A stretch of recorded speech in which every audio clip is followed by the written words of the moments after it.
Um, can we talk a little bit about the Doggfather album? Because I know the internal thought was that it was a flop, right? But if you look at it now, looking back on it, it did what, like 2 million right away? Um, it wasn't his best album as far as reviews go, but he was still a big star. So can you tell me what was the logic and some of the thought patterns behind putting him kind of on the back burner at a time when Tupac had passed, Dre had left? You know what I mean? You guys were trying to create more stars. Suge goes away. But what was the logic as far as like thinking that Snoop lost it? Well, you gotta look into what was out there at the time. Tell me what was LL did at that time. Tell me what Coolio did at that time. Tell me what Redman and Method Man was doing at that time. Tell me what Jay-Z was doing at that time. Then that's why you say. And then in '98, what DMX started doing. Eve was doing. That's why you say Snoop, Doggfather, and Dre, the Firm were flops. But over a time period, all of them did platinum, and so, you know, because of streaming, and we get all those credits, and those are the numbers y'all see. But the amount of videos, as I remember, we did Snoop Upside Your Head, we did The Vapors, Midnight Love we did, but that was later done somehow on an EP or something like that. And we did Doggfather. And so you did 3 or 4 videos on a project, and you wasn't selling, and you wasn't having that much of a demand. I took him on a promotional tour, me and Sharita.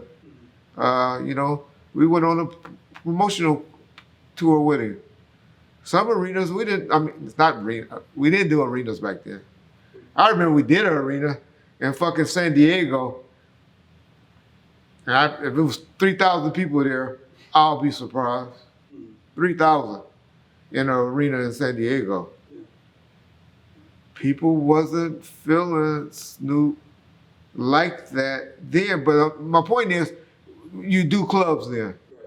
And it wasn't like the clubs was being sold out. They were doing okay because he still had Doggy Style and you know, songs to sell. But people just wasn't feeling those songs like you were. Tell me the songs. Y'all tell me what songs y'all go to in a club right now and still, y'all remember hearing Charlie Wilson say, ooh, wee, and all of that in any clubs lately when y'all was dancing, shaking your ass? You lie. But you go play a DMX, and that nigga roofing and all of that, or Jay-Z and all of that, you hear those songs still. But you don't hear no songs from The Firm or from the Doggfather played anywhere anymore. Not even Vapors. I remember picking up that boy from the airport and taking him and giving him $5,000 cash to be in the Vapors. Can't you think of his name now? Mikey Markey? Biz Markie. Biz Markie. Biz Markie. You know? Yeah, so we were doing it. So, you know, we were still out there trying to make stuff happen. But niggas wasn't feeling Snoop like y'all think they were. It wasn't. Now, Bitch Please. And I ain't had to listen to that. I would listen to that shit. I always tell y'all, that motherfucking exhibit saved Snoop's career, in my opinion. Just like him saved Dre's, in my opinion. That Bitch Please, that Lay Low. But tell me, before that, what was y'all feeling? Then he came out with Snoop with the 213 and the Drop It Like It's Hot. He was back then. Love those songs. But 96, tell me the video, the first video that Tupac did. Not Tupac, Snoop did with Tupac. John, you a historian, you can't tell me right quick. The first one? Between that time. It wasn't Terror Marcel Sonnet? I wanted Dead or Alive. Y'all forgot about that. I'm trying to tell you how them niggas fell off 97. Y'all don't even know that video, most of y'all. Wanted, dead, alive. What are you talking about? Exactly. So, at what point then? Because I know you've talked about how Death Row viewed Snoop as the biggest star in '96. I said up until. Up until, for sure.